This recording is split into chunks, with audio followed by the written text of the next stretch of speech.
Salut et bienvenue. Dans cette vidéo, je voudrais te parler de quelque chose d'un peu différent, d'une autre manière, d'une manière un peu différente cette fois-ci sur un sujet qui est les reconversions professionnelles et encore plus quand on est frontalier. Parce que oui, certains d'entre vous vivent en Suisse, travaillent en Suisse, mais certains sont aussi frontaliers, donc vivent en France et travaillent en France ou alors envisagent de le faire. Et c'est une situation qui est assez particulière quand on veut faire une reconversion professionnelle parce que sans l'emploi salarié, le niveau de vie ou le maintien de certaines charges sont parfois complètement impossibles. Donc du coup, quand on parle de reconversion à ces personnes-là, souvent ça leur fait encore plus peur ou elles se sentent encore plus bloquées.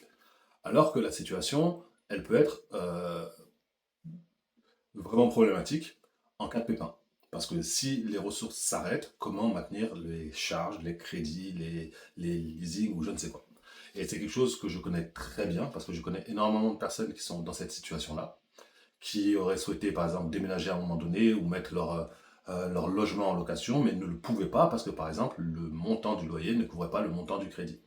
Je connais aussi des personnes qui se retrouvaient dans des situations où ils ne pouvaient plus voir leur travail en peinture, mais quand je parle de plus voir en peinture, c'est vraiment être en horreur avec son job actuel et ne pas pouvoir en changer ou penser que c'est quelque chose d'extrêmement difficile.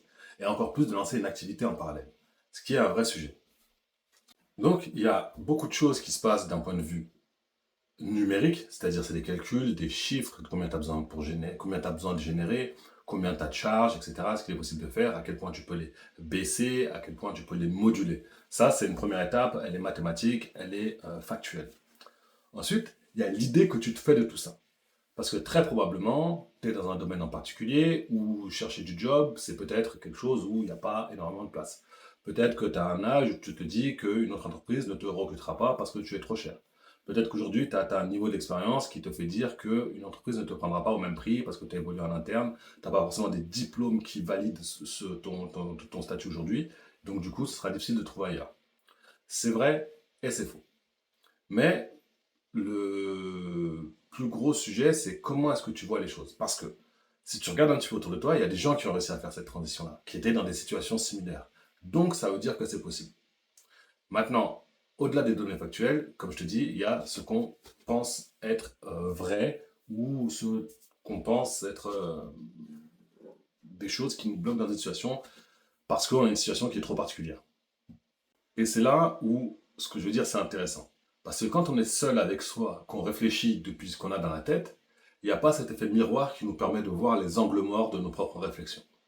Et pas plus tard que la semaine dernière, je parlais avec un monsieur qui avait travaillé pendant pas mal de temps à l'étranger, qui avait eu des très bons salaires, qui faisait vivre sa famille sur un seul salaire. Ils étaient trois enfants. Et il était à un moment de sa vie où ça n'allait plus dans son job actuel. Il avait été licencié et il se retrouvait à devoir trouver quelque chose avec plus ou moins d'urgence et il ne savait pas comment faire pour transformer ses compétences dans un domaine comme dans un autre. Mais en fait, cette personne, exemple typique, c'est pas quelqu'un qui a eu besoin d'un accompagnement parce que il savait ce qu'il voulait, il savait ce qu'il savait faire, il était conscient de ses forces, il était conscient de ses faiblesses. Il avait juste besoin de voir ce qu'il ne voyait pas à travers sa propre réflexion et à travers les propres options qu'il avait dessinées. Et c'est là où c'est intéressant. Et ça peut être fait à travers le pré-bilan. Donc un rendez-vous gratuit. Cette personne n'a pas besoin d'un accompagnement. Pourquoi est-ce qu'on va lui facturer des heures et des heures? Ça n'a aucun intérêt. Son projet initial était plutôt bien dessiné, donc il n'y avait pas grand-chose à ajouter, mais juste le regarder d'un différent point de vue. Et sans cette conversation, il n'aurait pas pu avancer et il n'aurait pas pu voir les failles. Il aurait continué à mouliner comme un hamster dans sa roue, à penser que sa situation elle était figée et qu'il ne pouvait rien faire. Alors, je sais ce que tu vas me dire. Je sais que il arrive aussi que des femmes vivent seules avec des enfants et qu'elles soient elles-mêmes la seule génératrice de ressources au sein du foyer, ce qui peut générer encore plus de peur dans le cadre d'une transition.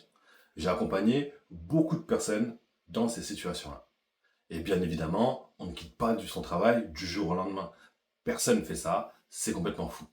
Mais, même si vous prenez du temps pour réfléchir à vous dire qu'est-ce que j'ai envie de faire, dans quoi j'ai envie de travailler, comment est-ce que j'ai envie de travailler, vous trouvez quelque chose qui propose ce que vous recherchez et que vous y allez, il y a de très fortes chances que ça ne vous corresponde pas au bout d'un certain temps. Pourquoi? Parce que ce qui se passe, ce qui vous a amené à faire le job que vous faites aujourd'hui, c'est soit vous avez fait des études pour, soit vous avez choisi depuis longtemps, c'est une opportunité qui s'est présentée à vous, vous êtes formé, pour pouvoir faire ce job-là. Donc naturellement, si vous voulez en faire un autre, vous dites qu'il va falloir faire la même chose. C'est comme si c'était repartir, entre guillemets, à l'apprentissage complètement d'un nouveau métier. C'est vrai et c'est faux. La chose la plus principale à faire, c'est la personne que vous étiez à l'époque où vous avez décidé de se tourner vers cette orientation-là. C'est qui est-ce que vous étiez et qu'est-ce qui était important pour vous à ce moment-là. Qu'est-ce qui vous a poussé à faire ce choix-là. Et potentiellement, cette personne que vous étiez, elle a évolué dans le temps. Parce qu'on est peut-être 10, 15 ans, 20 ans, ou encore plus tard. Et vous avez évolué. Ce qui était important pour vous il y a 10 ans ne l'est peut-être plus aujourd'hui. En tout cas, ça pour certaines choses. Peut-être que certaines choses qui n'avaient pas d'importance pour vous il y a 10 ans en ont beaucoup plus aujourd'hui.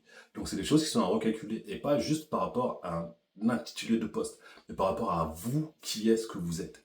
Et comment est-ce que vous avez envie de vivre, par exemple, les 20 ou 30 prochaines années qui vous restent. Parce qu'on passe énormément de temps au travail. Donc finalement, c'est plutôt important que ça se passe bien. Après, il y a deux écoles. Il y a des gens qui préfèrent travailler toute la semaine, même dans quelque chose qui ne leur correspond pas spécialement, et avoir 2 jours pour pouvoir souffler. Il y a des gens qui veulent tout. Moi, je m'adresse aux gens qui veulent tout. J'estime qu'on n'a pas à choisir entre 5 jours en enfer et 2 jours où ça va. Et quelques semaines par an où ça va. Ça doit être un tout. Et c'est seulement des bonnes questions à se poser. Voilà. En tout cas, tout est possible. Chaque situation s'étudie au cas par cas. Je le répète, c'est pour ça qu'on a mis au point le pré-bilan. Donc si jamais tu veux en savoir plus sur ce qui est possible de faire, où est-ce que tu en es dans ta situation et surtout avoir un regard extérieur, je t'invite à cliquer sur le lien juste en dessous et je te donne rendez-vous pour un pré-bilan. On se parle 45 minutes en visio. Je vais te poser des questions pour bien comprendre ta situation, comprendre comment tu vois les choses et de là, tu vas sortir avec un plan d'action, une cartographie de ce que tu vas pouvoir faire. Si par la suite, tu as envie d'aller plus loin, on fixera un deuxième rendez-vous pour voir les accompagnements qu'on peut te proposer. Mais ce rendez-vous, le pré-bilan, est complètement gratuit, il n'y a aucune pression commerciale, c'est 100% pour toi.